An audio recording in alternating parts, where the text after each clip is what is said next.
Welcome to a new edition of the Neon Jazz interview series with Los Angeles-based jazz guitarist, composer, and arranger Chris Standring.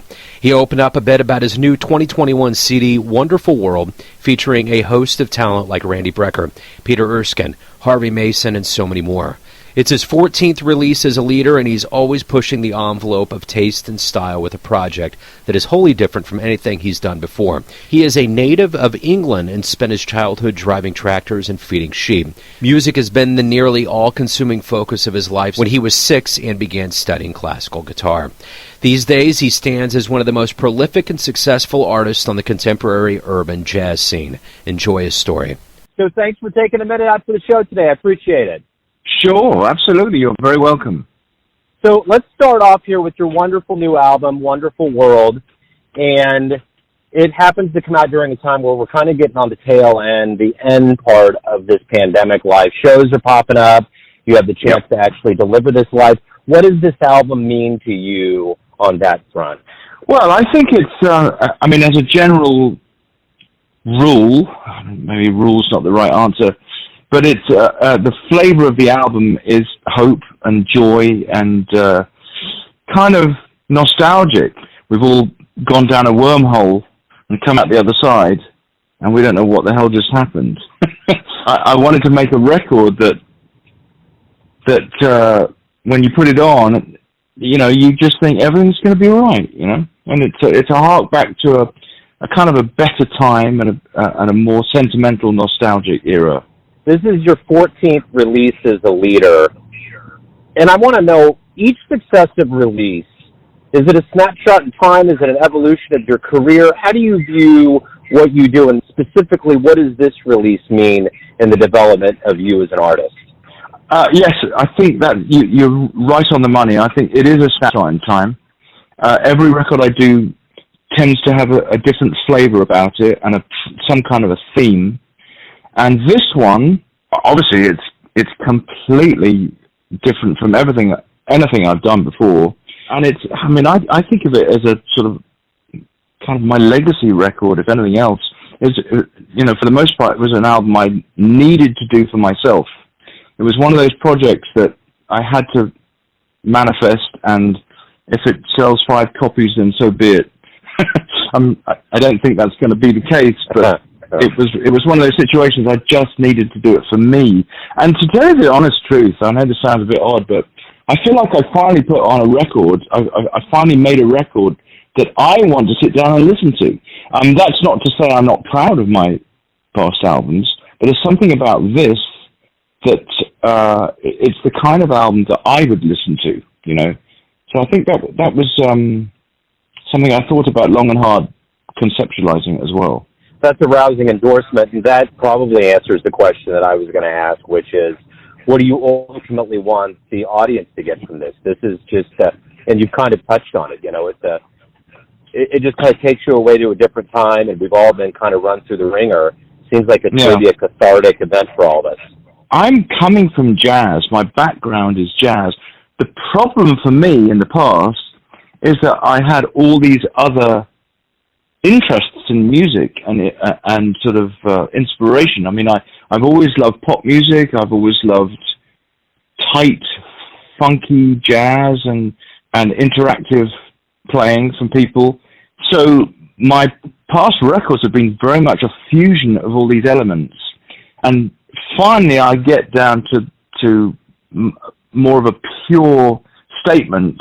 However, one of the reasons I didn't make a pure statement in the past is because I didn't know how to approach it. I wanted to be able to say something unique rather than simply just record another standards album that a million people could probably do better and have.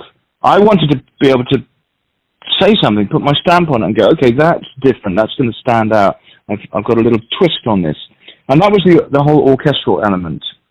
So that's probably why it took so long in my career to do this, Let's go back to your beginnings here, and I want to know, how did you get the bug for wanting to be a musician? How did the jazz seeds get sprinkled in you? Talk to me a little bit about your childhood and how that happened. Yeah. Well, I grew up on a farm in the middle of nowhere in England, And so we had a little transistor radio, and we had a couple of radio stations, Radio 1 and a more local Capital Radio station. But, you know, we were basically getting the top 40 music of the day, and that's it. Other than that, it was like classical music stations and some really easy listening stations. So, you know, my palette to draw from back in the day was quite limited. And it wasn't really till I decided to go to music college where my ear was drawn to all this other music, particularly a lot of big band music and straight-ahead jazz, particularly people like Chet Baker and Miles Davis, because I was at music college with people who were in the National Youth Jazz Orchestra in London, which was a sort of a reputable training ground for future studio musicians, of which I sort of became one. That was a big life changer for me, because what I thought was sort of jazz and jazz-influenced stuff before that time was very different from listening to people like Charlie Parker and John Coltrane and having to really get into the nitty-gritty and the heavy stuff, you know. So when that happened, suddenly I was listening to all this rock music and then all this really heavy jazz, and it sent me down another path. And of course, the other thing is, I have a very strict classical guitar background, so there's that as part of it too, which is I relate that to my in sort of obsessive organization part of me, which is great for producing and arranging and things like that, you know. So I think that classical background was very, very useful.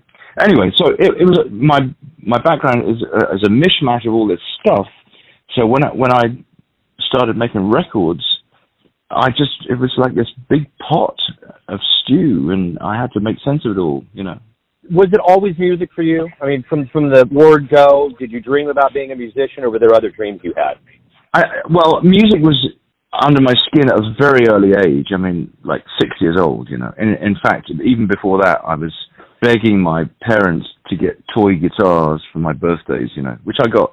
So music was under my skin, but it wasn't until I actually sort of joined a rock and roll band, age 16 or 17, where I really decided that this is what I wanted to do. I mean, I thought I was going to be an architect. Go figure. I mean, yeah. Well, you're building something still. Yeah. Well, that's right. I mean, it's funny you should say that. That's exactly what I've built. Yeah. You're building sound. So, what was the first live show you saw? I mean, you grew up in the middle of England, you know, farms. So, probably seeing your first show was mind-blowing. What was that like? Well, I remember my very first show. I went to see Procol Harum at a concert theatre in Aylesbury, Buckinghamshire, which was the nearest town to where I lived. I just loved it. It was, I mean, I remember the show vividly, thinking, yeah, this is kind of what I want to do. It's just awesome, you know. Talk to me a little bit about playing with veterans in the beginning, you know, very esteemed veteran musicians. What did they teach you that you have in turn remembered throughout all of these years that's helped you thrive as a professional musician? Well, aside from my classical guitar teacher, nobody until I moved out to Los Angeles and I started playing with world-class musicians. And I do remember when I first moved here playing with musicians of a caliber that I had never played with before. And my ass was kicked, if you will. There was an intensity and a commitment to whatever it was that was going on at the time. There was nothing wishy-washy about it. It was like, if we decide that this is where it is, let's all be on the same page.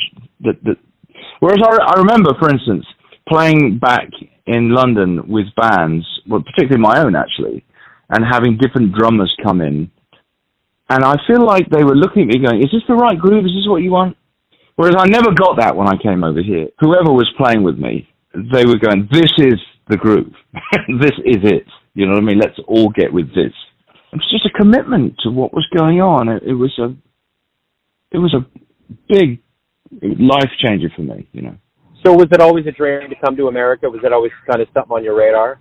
It was actually, all the way back to 1980, I had sort of pored over all these LPs that I was listening to, and all my favorite musicians were on them, and they were all based in Los Angeles. So I took a year out of school and came over here, and I got a job working in a sandwich shop and delivering pizzas and everything that you need to do to make it work. I would go down to this little club in Los Angeles called the Baked Potato, and I would listen to all these fusion musicians who were all very young at the time. You know, I'd never seen anything like it. So after that year, I went back to London, went to music college for 3 years, and became a touring and studio musician in England. During those 10 years, I really got the bug to come out here again. And, you know, a few more reconnaissance trips to Los Angeles. And finally, I sort of bit the bullet and booked a whole bunch of clubs and all my favorite players. And I found that I booked a whole bunch of clubs that, I had more gigs in LA than I had in London at the time. And a friend of mine said to me, "Why are you coming back?" And I thought about that, and I slept on it, and I decided in the morning that I wouldn't be moving out here. And I did. I sold up. The rest is a mystery. Right on. So, the one thing that's been evident about this pandemic is it's been a big mirror in front of everybody. There's been all these self-revelatory moments that we've all gone through. What did you learn about yourself that's going to make you stronger as you reemerge with this new album and get back on the stage and resume more of a public life? Well, the thing that fascinated me was, because I didn't have one live show for a year and a half, I thought to myself, if I never did a live show again, how would that be for me? And I came to the conclusion it would be absolutely fine. And that was a real surprise to me. I thought I would really, really desperately need to be playing live. I thought it completely defined me. And I realized that it actually doesn't. It's a part of my life that I totally love. I'm so glad that it's all coming back. I did my first show in Atlanta a couple of weeks ago, which was great fun. You know, we're all very adaptive creatures as humans. And I don't think we really know how adaptive we are until we're thrust into something where we have to deal with something. I just went back to school. I studied orchestration and just tried to become a better musician. And I realized that this pandemic could last a while, so just get with the program, you know, and I did. Man, you nailed it on the head. The adaptability of the human race is unbelievable. That's the thing I've learned over this, too. That's such a great way to put it.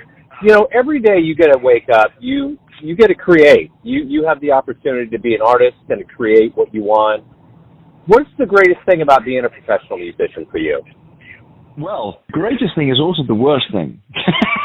For me, the greatest thing is I get up in the morning and I get to do this. I literally lead a life of pure creativity. Well, it's not pure creativity. There's a very, very big business aspect to it in order to keep the machine alive. But for the most part, I'm getting up and I'm going, how do I make this? What am I doing today? You know, how am I bringing this all together, and what's the next project? So that's the great thing about it, because the world is your oyster. But the bad side of it is, what the hell am I doing today?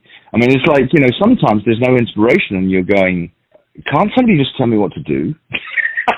There's something great about being a sideman where back in the day when I was doing a lot of touring, I knew where I needed to be. I knew what I was going to do. I didn't have to worry too much about keeping a promoter happy. That was the artist's problem. And I've got all these other issues to deal with, and there's a responsibility, and if it doesn't happen, I don't have a career. Whereas as a sideman, if you get fired from one job, you can go and get another one, you know. So it's a very different situation. I wouldn't go back in a million years, of course. I've made my bed, and I must lie in it. But there's a weight to it. Do you know what I mean? Yeah, absolutely. So, if you could go back in time, you could take a time machine and go back and see any jazz musician at any point. Who are you going to go see? Who would you want to talk to when they got off stage, too? Wow, that's a really great question. The two artists that come to mind is a band called Steps Ahead, back in the day with Michael Brecker and Don Grolnick, Eddie Gomez, and Peter Erskine. I think Eliana Elias was in that band at the time. And I saw that band back in the 80s, which just blew my head off. It was that album with Pools, that track Pools. It was amazing. And of course, I might have seen Miles Davis's close to final concerts at the Hollywood Bowl. If it wasn't his final one, it was very close. So that was pretty deep, and those two concerts come to mind because obviously iconic artists, and both of them unbelievably forward-thinking, you know. We've been away from live music for quite a while, and when we kind of do return in earnest, I mean, things are waking up, but when we get to more full force, what do you hope we all realize about the power of live music, both musician and the audience? Well, I don't think I have to really comment on that. I think the people are commenting on it. I mean, for instance, I did my first live show in Atlanta a couple of weeks ago. It was jam-packed. People are starving for this music again, and they're hungry for it. They've missed it passionately. So I think what's come out of this is that people need that connection much more than you think they do. And I think we're going to find an upsurge in live concert attendances. I mean, of course, there's a number of venues that didn't make it through this, which is unbelievably sad. New venues will crop up and replace the old ones, and I think we'll be fine. I mean, I think there's a ways to go before we get back to absolute normal, but it's an exciting time. You know, we've just got to be a bit patient, you know. Yeah, I agree. Why do you love jazz? I wouldn't say I like jazz. I think I hate jazz for the most part, to be honest with you. I have a love-hate relationship with it. I'm unbelievably critical of my own guitar playing, of course, my own music, and I'm horribly critical of the music I hear too. I mean, I think being an artist and a producer, you're constantly analyzing everything that you hear, and it's very difficult to simply listen to a piece of music, you know, simply for enjoyment. I need to work more on that, but it's not easy. So I find jazz unbelievably self-indulgent, and a lot of the times people are really trying to be clever, and I think a lot of the time this music doesn't connect with the audience, and I love music that does connect with the audience. For instance, this album, Wonderful World, I could have made a very fused out, clever, sophisticated, complex, harmonically project. But who wants to really listen to that? I mean, I think there are artists that do write this complex music, and it is absolutely who they are. But that's not who I am. I want music to breathe. I want music to be easy to listen to. Now, that doesn't mean to say you can't blow a great solo and play with speed and harmonic indulgence. But there's something about making a statement that has everything to do with the song and less to do with the player. That's the kind of project I want to make. And consequently, it becomes listenable when you produce that kind of music. But that doesn't make me any better than anybody else, but I'm just trying to explain how I need to hear music. So my final question to you is this. Everyone has a perception or an idea of who they think you are. Your family, your friends, your fans. But ultimately, you live your life. Yeah. What's your perception of yourself? Who do you think you are? Oh, my God. That's a really great question. I have no idea how people perceive me. And what do I see? I mean, boy, this is such I don't think I've ever been asked this question, so I've really got to think about it. Well, I'm a music man. I mean, I'm absolutely, for the most part, obsessed with trying to say something new or trying to say something that's been said before in a fresh new way. So I'm constantly trying to look for something a little bit left of center so I can stand out some way. I'm interested to find a little niche that I can make my statement with. I think I don't want to fit into a box of competition and get lost. So I'd rather actually not even record a project if it doesn't have anything new to say, if that makes any sense. So so I see myself as a searcher, somebody who's looking for a new way to say something, a way to stand out, a way to continue to exist in this music business in a time when it's almost impossible to exist. And I do quite well, so I'm proud of being able to play a very difficult game right now, I suppose, Wonderful. That's a great answer, man. Chris, thank you for opening up with Neon Jazz. Good luck with the album and the return to the live stage. Well, thanks so much, Joe. It's great to talk to you. Thanks for listening and tuning in to another Neon Jazz interview, where we give you a bit of insight into the finest players and singers in England, L.A., Kansas City, and spots all over the world, giving fans all that jazz. And thanks to Chris for his time, music, and story. If you want to hear more interviews, go to Famous Interviews with Joe Domino in the iTunes Store. Visit Neon Jazz at youtube.com, and for everything Neon Jazz all the time, go to the neonjazz.blogspot.com. Until next time, enjoy the jazz, my friends.